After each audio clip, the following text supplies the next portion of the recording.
আজ আমরা নিয়ে যাচ্ছি আপনাকে এক এমন জায়গায় যা পৃথিবীতে নয়, মনে হবে আপনি নেমে আছেন চাঁদের উপর, চাঁদের মাটিতে। হ্যাঁ, আজকের গন্তব্য লাদাখের লামায়ুরু, যাকে অনেকেই বলেন মুনল্যান্ড অফ ইন্ডিয়া। উচ্চ হিমালয়ের কোলে লাদাখ অঞ্চলে লামায়ুরু গ্রামটি কিন্তু অবস্থিত। লে কার্গিল হাইওয়ের ধারে ঠিক। পাহাড় ঘেরা এই গ্রামটির চারপাশে তাকালে মনে হবে আপনি যেন অন্য কোনো গ্রহে এসে পড়েছেন। এখানে মাটির রং হালকা সোনালি, বাদামি আর ধূসর, ঠিক যেমনটা আমরা চাঁদের ছবিতে দেখি।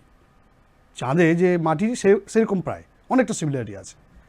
এই আশ্চর্য ভৌগোলিক গঠন কিন্তু কোনো জাদু নয়। লক্ষ লক্ষ বছর আগে এই অঞ্চল ছিল একটি বিশাল হ্রদ। ধীরে ধীরে এই হ্রদ শুকিয়ে যায় আর প্রকৃতির খেলা গড়ে তোলে এই মুনল্যান্ড বা চাঁদের মতো ভূখণ্ডটি। আজও বাতাসে সেই প্রাচীন হ্রদের নীরবতা যেন ভেসে বেড়ায়। এই গ্রামটির বিস্ময় লুকিয়ে আছে তার পাহাড়ের গায়ে, লামায়ুরি মনাস্টারি। প্রায় 1000 বছরও পুরনো এই মঠটি লাদাখের প্রাচীনতম বৌদ্ধ মঠগুলির মধ্যে একটি। মঠটি যেন খাড়া পাহাড়ের বুকে খোদাই করা, আর ভেতরে ঢুকলেই শোনা যায় মৃদু প্রার্থনার ধ্বনি আর ঘণ্টার ধ্বনি। এই মাঠে গোম্পা উৎসবও কিন্তু হয়, যেখানে ভিক্ষুরা মুখোশ পরে প্রাচীন নৃত্য পরিবেশন করেন। এটি পর্যটকদের কাছে একটি বিশেষ আকর্ষণ। এই গ্রামটির আরেকটি বিষয় লুকিয়ে আছে, তারা পাহাড়ের গায়ে লামায়ুরু মনাস্ট্রি প্রায় 1000 বছরেরও পুরনো।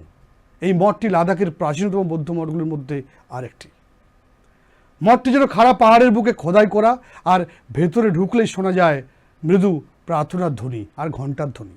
যেখানে মাটি যেন চাঁদের মতো আর পাহাড় লুকিয়ে আছে প্রাচীন সভ্যতার গল্প। লামায়ুরু তেমনই এক রহস্যময় গ্রাম। যদি কখনো লাদাখে যান, তবে একটিবার মুনল্যান্ডের যে সৌন্দর্য নিজের চোখে না দেখলে ভ্রমণ কিন্তু অপূর্ণ থেকে যাবে আপনার।